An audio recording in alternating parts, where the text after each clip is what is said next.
welcome to Magnetic Field of a Bar Magnet for Lab 3, Physics 2 at Georgia Tech. So, let's go ahead and take a look at the table of contents. We got the introduction of principles equations, and I don't have it on here, but we have some procedures, some data, and then we're going to analyze the code after that as well. So, going to introduction, you see that we have a digital magnetometer, and we're basically using this little app thingy to help analyze the magnetic field of a little magnet that we have in our lab classes. And we can create this computational model that helps kind of compare what we're looking at with that. So by collecting data with on and off axis points, because it's a dipole, so we're going to have to be analyzing in that manner, we can get some moments and things along those lines, and then we can start making a bit of a model to kind of analyze the magnetic field of the magnet at a more accurate level. So here's some principles. This is what a dipole looks like. It's very similar to an electric dipole, right? You got a south end and a north end, or in the case of an electric dipole, it would be a negative end and a positive end, right? And it's creating this sort of looping structure along these lines with mu O right here.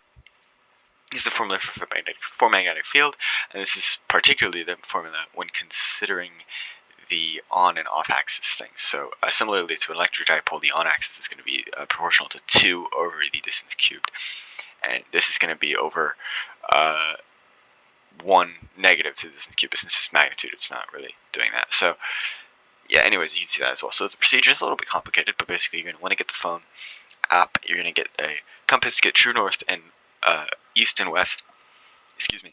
So that way we can make sure that the magnetic field of the Earth isn't necessarily impacting the results that we're getting in this experiment. So once we've got that, we can put their magnet at different points along the meter stick and start getting it from different locations. We can get it from here, we can get it from here, we can get it from here, here, etc. Right?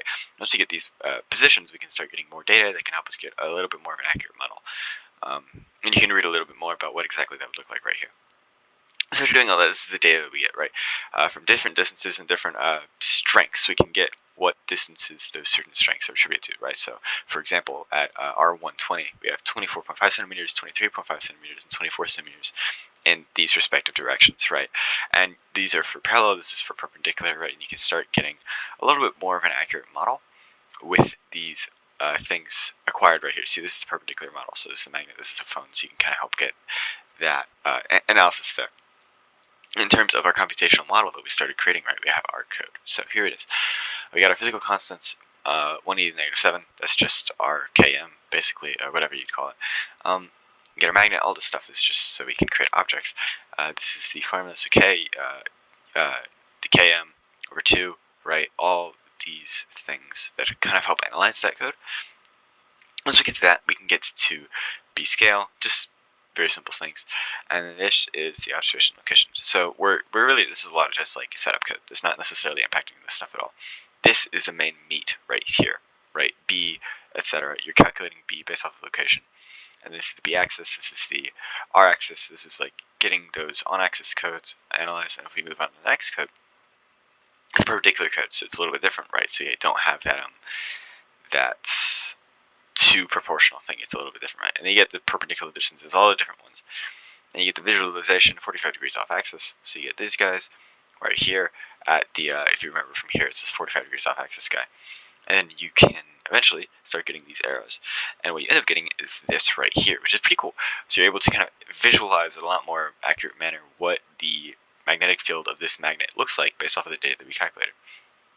And we can get these 2 differences between the computational results and the non-computational results. The experimental results, we get this field right here, which is pretty interesting because the computational field is actually significantly larger than that.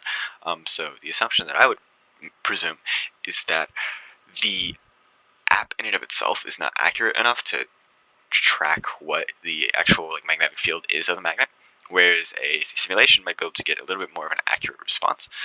Or the other option is that the magnets are old and they're not necessarily as advertised in terms of their strength.